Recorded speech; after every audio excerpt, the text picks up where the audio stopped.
Aš noriu papasakoti istoriją, taip apie nieką kitą, apie Lietuvą. Viską surepuosiu nuo pradžių, nuo seniausių amžių.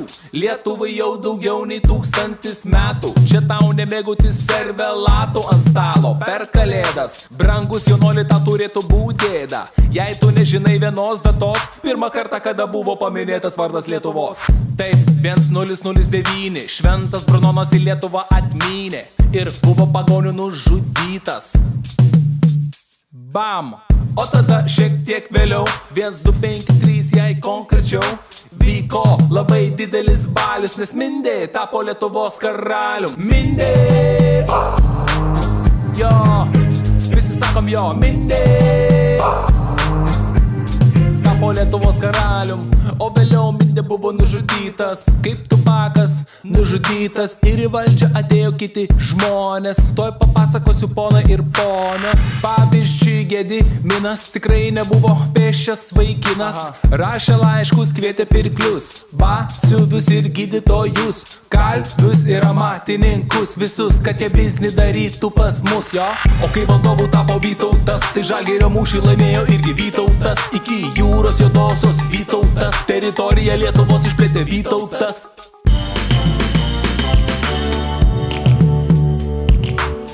O vėliau jisai nukrito nuo arklio ir numirė.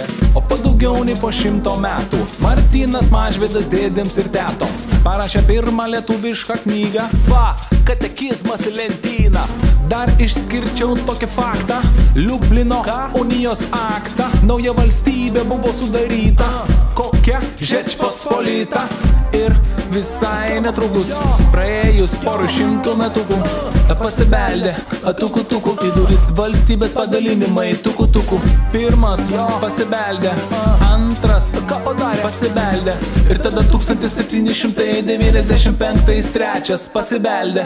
Ir tada nebeliko Lietuvos, ji buvo prijungta prie Rusijos. Žmonėms nepatiko tai, jie sukilo prieš caro valdžią sukilo. Bet sukilimai buvo numalšinti, abudu sukilimai numalšinti, jo. Vieni sukilėliai buvo ištrimti, o kiti tiesiog pakarti. Tai Muravjovo darbas, čia Muravjovo darbas.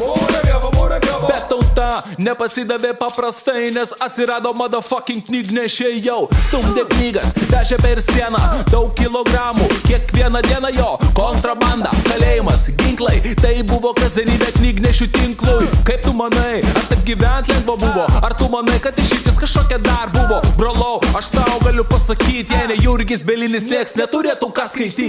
Buvo leidžiama spauda, varpas, o prieš tai aušra, ir vėliau atėjo pasaulinis karas. O kai baigėsi, tada signataras Jonas Basanavičius ir Smetona, Mykolas Biržiška ir Vladas Mironas, Klimas Stulginskis ir kiti pasirašė dokumentą, kad esam laisvi.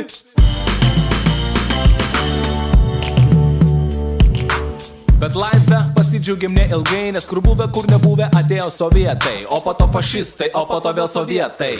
Ir išėjo partizanai į miškus, kovot prieš sovietų valdžią ne vienus metus. Ir prasidėjo gyventojų naikinimas, traukinių maršrutas Lietuva, Sibiras. Taip, žmonės buvo tremiami, šitą faktą tu turėk omeny. Ir jei matai troleibuse tremtinį, tai tu užleisk jam vietą piemenį. Šaunuolis, klausyk toliau, dar tau turiu ką pasakyti daugiau. Gyvenimas dabartinės Lietuvos buvo kitoks nei prie tarybų valdžios. Pavyzdžiui, bananai, deficitas buvo, arba gera dešra irgi deficitas buvo. Įsivaizduoji, wireless'o nebuvo, arba Google'o irgi nebuvo, nes paiešką vykdė KGB, o prieš KGB NKVD. Va tokie buvo popieriai, mėly Lietuvos hip-hoperiai. Visą tą laiką nenustojo degt viltis, kad Lietuva bus nepriklausoma šalis. Ir tada perestroika prasidėjo, tautiniai jausmai sustiprėjo.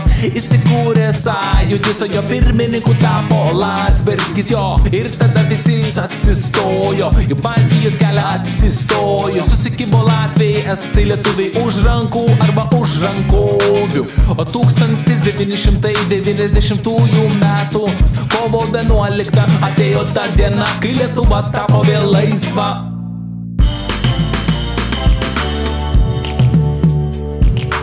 Ir atėjo tada sausio 13 ir gynė žmonės Lietuvą. Ir jei manai, kad savi šaudė į savus, tu pakrapštyk savo smegenus, savo smegenus. Tu pakrapštyk dar kartą smegenus, smegenus, savo smegenus. Tu pakrapštyk dar kartą smegenus. Jo, ačiū, kad tu pakrapštei, ačiū, kad iki galo klausei. Aš matau, tu smegenų turi, todėl viską puikiai supranti, kad Lietuvai viskas prieš akį. Reik tik nustot mušt dinderį, o dirbt ir gimdyt vaikus, ne vieną, ne du, o 7. Arba truputį mažiau, aš nežinau, daryk kaip nori, nes aš jau baigiau.